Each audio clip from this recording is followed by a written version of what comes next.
Hello everyone, আসসালামু আলাইকুম। কেমন আছেন সবাই? আজকে বানাচ্ছি সবজি। এই গরমের দিনে এই সবজিটা খেলে পেট আর মন দুইটাই ঠান্ডা হয়ে যাবে।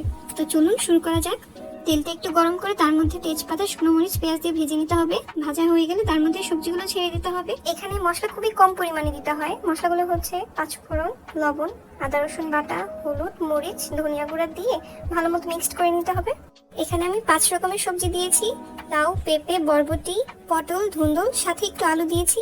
সাথে একটু কাঁচামরিচ দিয়ে একটু পানি দিয়ে ভালো মতো মিশিয়ে যতক্ষণ না পর্যন্ত সবকিছু সিদ্ধ হচ্ছে চুলোয় মিডিয়াম আছে এটাকে ঢাকনা দিয়ে সিদ্ধ করে নিব। প্রায় হয়ে এসেছে, আমি আরো 5 মিনিটের জন্য এটা রেখে দিব। তো এখানে আমি চেক করছি যে সবজিগুলো ভালো মতো সিদ্ধ হয়েছে কিনা,